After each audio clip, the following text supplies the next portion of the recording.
Good morning. I am B. Ramu, Assistant Professor, Triple E Department, SVCW. So now I am going to explain about determination of XD and XQ of salient pole synchronous motor. To determine these two parameters, so we have to make a circuit arrangement as follows. So this circuit consists of a synchronous motor. So this synchronous motor is mechanically coupled with a DC motor. So basically the synchronous motor is a non-self-starting motor. So to make the motor into self-starting, so with the help of a auxiliary device, so that we use it as a DC motor. Here, so in this circuit, whether the synchronous motor is synchronized with the auxiliary device or not. So how we would know? That could be known by with the help of a bulbs. So these bulbs are, if the bulbs are glow simultaneously, then the synchronous motor and the DC motor are in synchronism. If the bulbs are not glowing simultaneously, they are asynchronous. So to know that, so first we have to give the supply. So for this synchronous motor, so we should give a three-phase AC supply. So this three-phase AC supply through a TPST switch, triple pole single throw switch. Here we place a 20 amperes fuse. So this three-phase supply we should not give directly to the motor. So through a three-phase variac. So this three-phase variac is one of the method to apply the supply to the synchronous motor. So with the help of this three-phase variac, we should apply gradually the supply to the synchronous motor. So the bulbs will be glowing. So slowly the bulbs are starting glowing. So as the three bulbs are placed in three phases R, Y and B. So if the three bulbs are glowing slowly, if their intensity of the bulbs will be increases as the voltage what we are applying through the three-phase variac.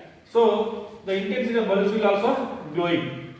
Then the three bulbs will be simultaneously, whether they are glowing or flickering one after another.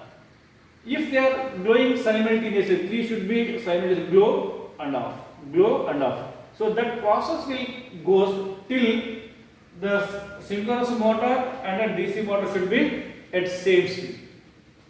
So here we place a voltmeter. So this voltmeter measures the voltage across a single phase, and here we place a ammeter to know the amount of current supplied to the motor. So then this motor is, for this synchronous motor, its field winding is excited with a DC source. So the DC source we are giving from a supply. So this is the DC supply for the field excitation of the synchronous motor. So a synchronous motor is taking two excitations. So this synchronous motor is called double excited machine. So here, so with this DC source, we are giving a DC supply to the field excitation of the synchronous motor. So that IF field current is known through this ammeter. Once the motor gets obtained its synchronous speed with the help of this variable rheostat, so that is it operates at 1500 rpm is the rated speed of the motor.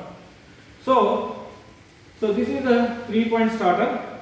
So this 3-point starter is used to start the DC motor.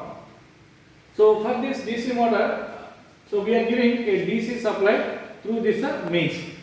So a motor consists of armature and a shunt field winding. Combination of these we call as a motor. So here we provide a fuse. So for protecting the motor from under abnormal conditions. So which is a rated of 20 amperes. And here we provided a DPST switch, double pole single throw switch. So because we should not give the supply directly to the motor. So with the help of a DPST, we have to give the supply to the DC motor.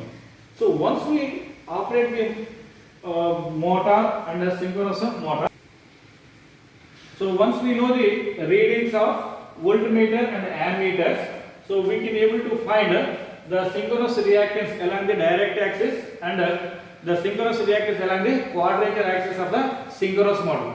So XT is so maximum armature voltage per phase by maximum armature current per phase. So XQ we can measure, so with the help of the readings from the voltmeter and ammeter. So minimum armature voltage per phase by maximum armature current per phase. So with this we can evaluate XD and XQ of a synchronous motor.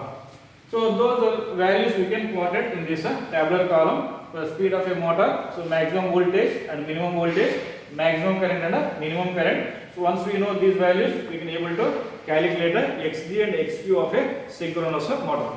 So that we can evaluate XD and XQ of a synchronous motor. Thank you.